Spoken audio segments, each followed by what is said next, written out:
She left thinking I'd beg her to stay. Now she cries watching me love someone who never needed to hurt me to feel powerful that I came home that night later than usual. Not because of work, but because I just didn't feel like walking into that house anymore.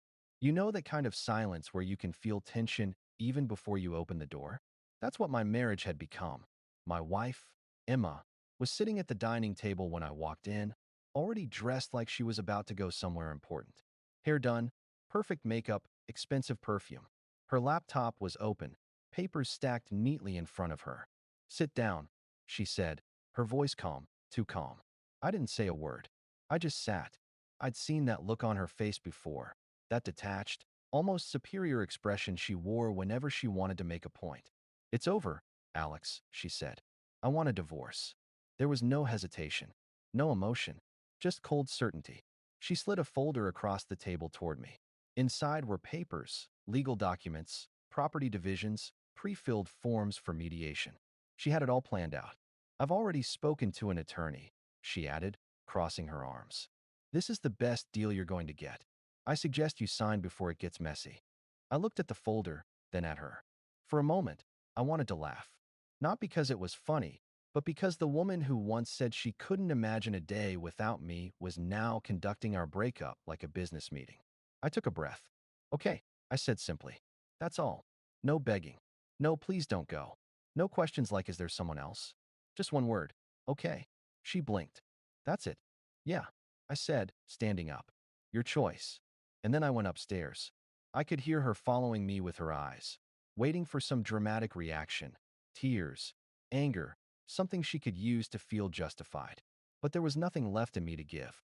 For months, I'd been the one trying to fix us.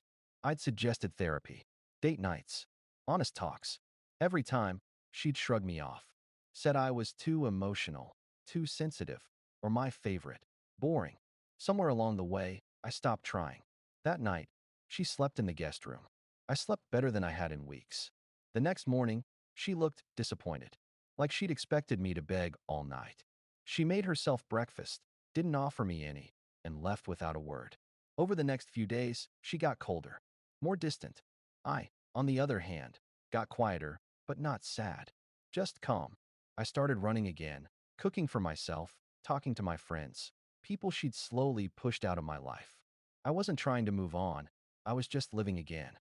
Emma noticed. She'd walk into the living room and see me reading or laughing at my phone. She'd frown, like my happiness was offensive. "Guess it's easy for you," she muttered one night. "What is?" I asked.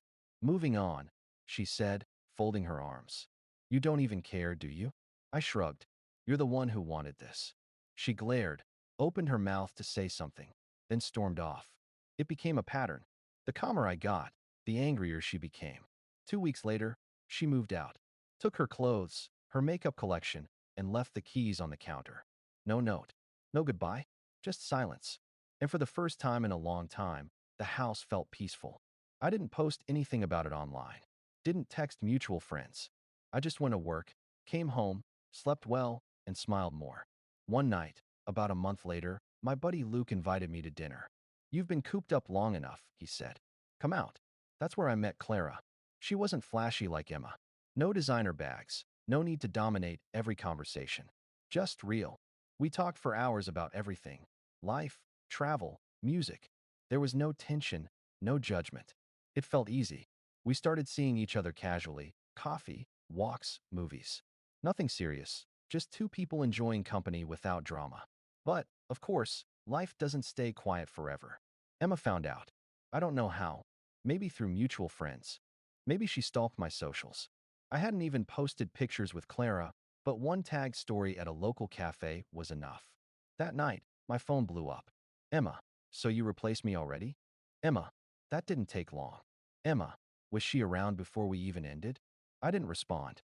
The next day, she showed up at my apartment unannounced, furious, emotional, shaking. "I saw you with her," she snapped. "You're smiling like you never smiled with me." I leaned against the doorframe, keeping my voice calm. "That's because I'm happy now." She froze. "You wanted a divorce, Emma," I said softly. "You got it. You don't get to decide how I feel after." For a second, she looked like she might cry. Then she straightened up, trying to regain her composure. "You'll regret this," she spat and stormed off. But the truth is, I didn't. For the first time in years, I didn't regret anything. 3 weeks passed since that confrontation at my apartment door. No calls, no texts, no drama, just peace. I'd started to realize how much lighter my life felt without Emma. The air didn't feel heavy when I came home.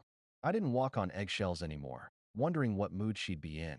Every morning started the same way: coffee, a quick run, music in my earbuds, and the quiet satisfaction of knowing I was finally living for myself again. But, of course, peace never lasts long when someone like Emma is involved. It started small, a text message by accident. Emma, oops, wrong person. Then another one, 2 days later. Emma, hope you're doing okay. I didn't reply to any of them. And then one night, she called. It was almost midnight. I stared at the screen for a moment before answering. Alex, she said, her voice small, uncertain. Yeah. She hesitated. Hi. I just wanted to see how you're doing. I'm fine, I said simply. You sound different. I feel different. There was silence on the line, long enough for me to hear her take a shaky breath. I miss you, she whispered. I closed my eyes. Part of me wanted to feel something: anger, longing, nostalgia, but there was nothing. Just calm. Emma, I said quietly, you made your choice. I know, I thought you'd fight harder for us, she said, her tone almost resentful. I almost laughed. Fight harder? Emma, I fought for years. You didn't notice until I stopped. She didn't respond. After a few seconds, she hung up. 2 days later, I got a message from Luke. Bro, saw Emma at the bar last night. She looked wrecked, talking about how she made a mistake. I didn't reply. By then, Clara and I were spending more time together: dinners, walks by the river, quiet nights at my place. She didn't try to fix me or dig into my past. She just listened. One night, as we sat on the balcony, she asked, do you still think about her? I thought about it for a moment. Not really, I said honestly. I think about who I was with her, and how far I let myself fade trying to make it work. Clara smiled softly. Sounds like you finally woke up. Yeah, I said. Guess I did. A week later, Emma showed up again. It was Saturday morning. I was in sweatpants, cooking breakfast with Clara when the doorbell rang. I opened the door, and there she was. Same flawless hair, designer sunglasses, expensive purse, but her eyes looked tired. When she saw Clara behind me, her lips pressed into a thin line. Oh, she said, you're not alone. No, I replied. I'm not. She hesitated for a moment, then forced a smile. I just came to pick up a few of my things. I realized I left my grandmother's bracelet. I stepped aside. Go ahead. As she walked past Clara, I could feel the jealousy radiating off her. She tried to act casual, but every glance was sharp, deliberate, like she wanted to remind Clara that she'd once been here first. She found the bracelet quickly, but instead of leaving, she lingered. So, this is her? She asked, turning toward me. I nodded. She's cute. Clara smiled politely. Thanks. Emma looked back at me. You moved on fast. I shrugged. You left fast. Her expression faltered. I didn't think you'd actually let me go. That was it. The truth she couldn't admit before. Emma had expected me to crumble, to chase after her, to prove that she was irreplaceable. She didn't want freedom. She wanted control. But that control was gone. I think you should go, Emma, I said quietly. For a second, she looked like she might cry, but then she put her sunglasses back on, lifted her chin, and walked out without another word. When the door closed, Clara looked at me. You okay? I nodded. I'm more than okay. A few nights later, I got an email from Emma's lawyer. Apparently, she was trying to reopen our financial settlement, claiming unfair emotional distress.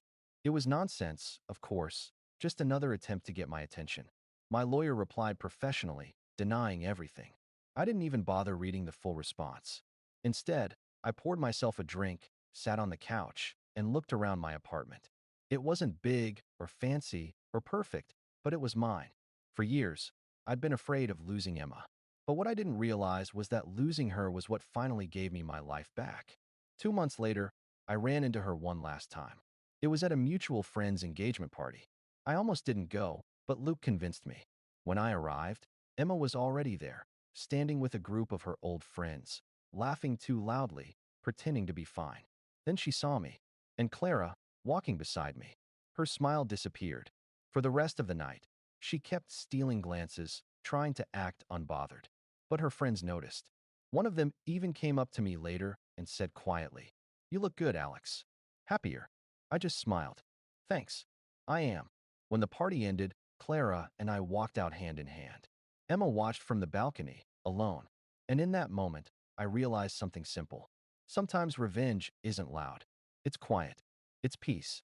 It's living well when someone thought you couldn't. Update, it had been almost 5 months since I last saw Emma. 5 months of peace, routine, and clarity. Life was finally mine again. Clara and I were stronger than ever. Not perfect, but real. We laughed often, argued sometimes, but always came back to each other with honesty. There were no games, no manipulation, no emotional blackmail. Just two people trying to grow together. Then, one morning, I woke up to an email notification. Subject, "Can we talk?" It was from Emma. I stared at the screen for a few seconds, coffee cooling in my hand. The old me would have felt that jolt of adrenaline, confusion, curiosity, maybe even guilt. But not this time. I clicked it open. "Hi, Alex. I know I don't have the right to reach out after everything, but I've been doing a lot of thinking lately. I made some terrible mistakes. I let my pride and anger ruin what we had. I didn't realize how much I'd lost until I saw what you've become without me. I'm sorry for what I said and did. I was cruel. I thought you'd never leave, and I took advantage of that. But now I just want to talk, even if it's for closure." I read it twice. And honestly, I didn't feel much. No hate, no satisfaction, no desire to respond. Just quiet understanding. But part of me knew I should close that loop, not for her, but for myself. So I agreed to meet, one last time. We met at a small cafe downtown, the same one we used to go to years ago when things between us were still new and bright. She arrived early. Same perfume, same practiced smile. But something about her seemed off. Her confidence was gone, replaced by exhaustion and regret. "Alex," she said softly when she saw me. "Emma." There was a long silence as she studied me. "You look good." "Thanks," I said. "So do you." She laughed a little, but it came out shaky. "You don't have to lie." I smiled faintly. "I'm not." For a few minutes, we talked about nothing. Work, the weather, mutual friends. Then she finally got to the point. "I'm not going to pretend I didn't mess up," she said. I just, I don't know what I was thinking. I thought I could find something better, but all I found was emptiness." I stayed quiet. She looked down at her coffee. "You know what hurts the most? Seeing you happy. Not because I don't want you to be, but because it proves I was the one holding you back." That was the first truly honest thing I'd ever heard her say. "I appreciate you saying that," I told her. She looked up, eyes glassy. "Is there any chance we could start over?" "I've changed, Alex. I really have." I took a deep breath. "Emma, I believe you've learned something from all this. But starting over wouldn't be fair to either of us. You don't want me. You want the version of me that tolerated everything. That person's gone." Her lips trembled slightly. "You really don't feel anything for me anymore, do you?" I looked her straight in the eyes. "No. And that's how I know I'm finally okay." For a long moment, she said nothing. Then she nodded, a tear slipping down her cheek. "I guess I deserve that." "You don't deserve punishment," I said. "You just deserve honesty, and so do I." When we left the cafe, she reached out for a hug. I let her. It wasn't romantic or nostalgic. It was just closure. As I walked away, I heard her whisper, "Take care of her." I didn't look back. That evening, Clara and I had dinner at home. She didn't pry, didn't ask for every detail. She just looked at me and said, "So how was it?" "Peaceful," I said. "Like finishing a book you outgrew but still remember fondly." Clara smiled. "That's the best kind of ending." We spent the rest of the night watching a movie, laughing, eating takeout. And for the first time in years, I realized I wasn't haunted by my past anymore. There were no what ifs, no regrets, just lessons learned. A week later, Luke texted me again. "Bro, your ex got into some drama online." She posted this long, self-reflection post about losing everything because of ego. Went viral in her circle. Half her friends are roasting her in the comments. I just shook my head. I didn't feel sorry for her, but I didn't celebrate it either. I knew how much it hurt to hit rock bottom, and if this was her wake-up call, so be it. As for me, I'd stopped checking her socials months ago. The only reflection I cared about was the one I saw in my own mirror. A man who had finally learned to value peace over validation. That night, Clara found me sitting on the balcony again, staring at the city lights. "You okay?" she asked. "Yeah." I said, smiling. I think this chapter's finally closed. She leaned her head on my shoulder. Good. You deserve new chapters, not rewrites. And in that quiet moment, I knew she was right. Final update. It had been nearly a year since the day Emma walked out of my life with that smug smirk and a stack of divorce papers she thought would break me. 12 months later, the only thing broken was the illusion that I needed her to feel complete. Life had settled into something I hadn't felt in years, calm. Not boring, not lonely, just calm. My mornings started with black coffee and peace instead of arguments and guilt. My nights ended with laughter and warmth instead of cold silence. Clara and I had moved in together a few weeks ago. She wasn't perfect, and neither was I, but we didn't pretend to be. We communicated, apologized when necessary, and respected each other's space.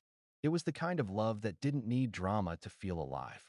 And maybe that's what made what happened next so surreal. One afternoon, while I was finishing up some paperwork at home, my phone buzzed with a number I didn't recognize. Normally, I'd ignore it, but something told me to pick up. Hello. A hesitant voice came through. Alex? It's Emma. I froze for a second, not out of shock, more out of recognition that life had come full circle. I wasn't expecting to hear from you, I said evenly. I know. I wouldn't call if it wasn't important, she replied. Her voice was trembling, thinner than I remembered. Can we talk? Please. There was a pause, long, heavy, and uncomfortable. About what? It's complicated. Can we meet? I glanced at the calendar. Clara would be home in a few hours. I don't think that's a good idea, Emma. She exhaled shakily. Please, Alex. I just, I need to see you once. I've made a mess of everything. Something in her tone didn't sound manipulative, just desperate. Against my better judgment, I agreed to meet at a quiet park nearby. She arrived looking nothing like the woman who once strutted around with designer bags and the world at her feet. Her hair was unkempt, her clothes simple, and her smile forced. When she saw me, her eyes filled with tears. Thank you for coming, she whispered. I nodded. What's going on? She took a deep breath. Everything fell apart after you left. The guy I was seeing, he was using me. The friends who cheered me on when I divorced you disappeared when the money ran out. I tried to fix things, but she stopped mid-sentence, biting her lip. I'm living with my sister now. I can't even afford rent on my own. I listened silently. No satisfaction. No pity. Just observation. I know I don't deserve your forgiveness, she continued. But I just wanted to say I'm sorry for everything. I thought I was marrying down, but I didn't realize I was actually destroying the only good thing I had. Her voice cracked. You were always steady, kind, boring maybe, but in the best way. You made life safe. I didn't understand how valuable that was. I looked at her for a long moment before answering. Emma, I said quietly, I'm not angry anymore. I stopped being angry the day I realized you didn't break me. You freed me. You just didn't know it yet. Her eyes widened a little. Freed you? Yeah. From trying to please someone who never intended to see me. Tears spilled down her face. I wish I could take it all back. I know, I said. But taking it back doesn't mean going back. She stared at me, as if waiting for me to change my mind, to offer her one last chance. But I didn't. Instead, I stood up, gently placed a $20 bill on the table to cover her drink, and said, I truly hope you find peace, Emma. But I've already found mine. And I walked away. That night, I told Clara everything. Not because she asked, but because I wanted her to hear it from me. She listened quietly, then just smiled. I'm not threatened, she said. You don't look back when you talk about her. You look relieved. She was right. I realized then that closure doesn't come from confrontation or revenge. It comes from indifference. From knowing you don't need to win because you've already moved on. A few weeks later, Emma sent me one final message. I hope you're happy, Alex. I really do. You deserve it. Thank you for teaching me what love should have been. I'm sorry it took losing you to learn it. I didn't reply. I just archived the conversation and moved on with my day. Months passed. Life rolled on, quietly, beautifully. Clara and I traveled to Italy for a short vacation, something I'd always dreamed of doing but never had the peace of mind for. One night, sitting on a balcony overlooking Florence, Clara leaned against me and said softly, Do you ever think about what would have happened if she hadn't left? I smiled, tracing the rim of my glass. Yeah, I think I would have stayed miserable trying to prove I was enough for someone who didn't know what enough meant. Clara nodded. Then she did you the biggest favor imaginable. I looked at her, the woman who met me after the storm, who never tried to rebuild the ruins of my past, but helped me build something entirely new. You're right, I said. She set me free by walking away. The last time I ever saw Emma was at a grocery store, months later. She was by the self-checkout, wearing a faded hoodie and looking distracted. When she noticed me, her eyes widened. For a second, I thought she might approach. But she didn't. She just smiled weakly and gave a small nod. I returned it, equally calm. No bitterness, no regret, just quiet acknowledgement. Two people who had once shared a life now reduced to a simple, silent understanding. It's over, and that's okay. That night, as I sat beside Clara watching the sunset through our apartment window, I realized something profound. Sometimes, life doesn't reward revenge, it rewards growth. Emma's punishment wasn't losing me. It was realizing I'd become everything she said I couldn't be without her. And for the first time, I truly believed it, not out of spite, but peace.